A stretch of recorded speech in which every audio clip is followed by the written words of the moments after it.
Na na na hey ya na ha ya na na hey ya na ya no ma. Bonjour à tous, je vous retrouve aujourd'hui pour un nouveau bilan acquisition de la semaine, donc de la semaine dernière évidemment, et je n'ai pas pu tourner la vidéo ce week-end étant donné que j'exposais sur une brocante. Donc j'ai une dizaine de livres à vous présenter, essentiellement des achats, je n'ai que 2 partenariats. Donc on va commencer par une commande que je suis allée chercher en début de semaine dernière. Donc c'est des livres que je voulais acheter à la base à Cultura. Et évidemment, ils n'avaient pas tous les tomes alors qu'ils étaient tous les 3 sortis le même jour.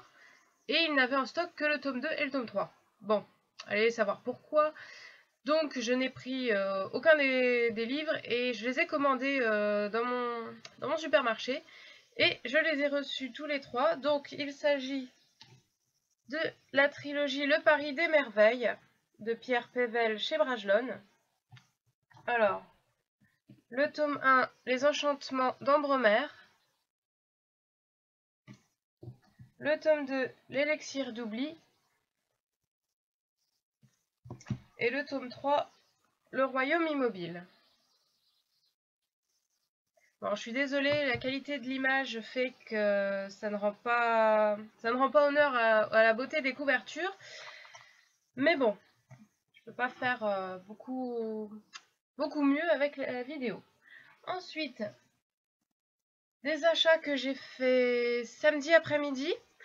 Donc, les sorties, ce sont les sorties Milady du mois de mai, donc du 29, si je ne dis pas de bêtises. Donc, il y a 2 mois sans elle de Monica Murphy, donc en version poche.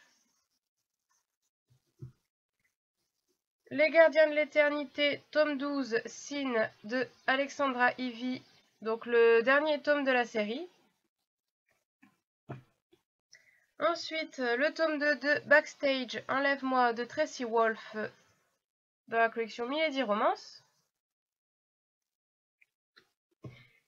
Et enfin, les 2 premiers tomes de Prince Captif de C.S. Pacat, donc en version semi-format. Donc le tome 1, L'esclave, et le tome 2, Le guerrier. Donc j'ai fini le tome 1 hier soir, mon avis paraîtra sur le blog dans la journée je pense. Et enfin, les partenariats que j'ai reçus.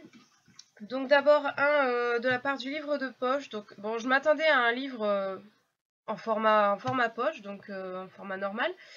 Mais en fait, je me suis retrouvée avec une belle grosse brique en semi-format, il me semble. Ouais, voilà, pour comparer un peu avec un poche.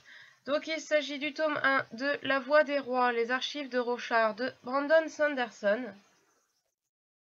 Donc je ne sais pas quand est-ce que je vais le lire parce que là je vois que c'est écrit quand même très petit. Il n'y a pas de paragraphe, c'est... Je vais essayer de vous montrer ça. Hop, par exemple.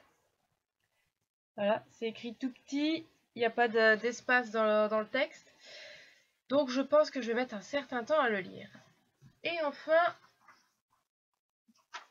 une des sorties de juin des éditions Lumen. Donc le tome 1 de Let the Sky Fall de Shannon Messenger. Donc celui-ci, je pense l'attaquer très bientôt. Là, je vais finir ma lecture en cours et je pense que ce sera la prochaine que je commencerai.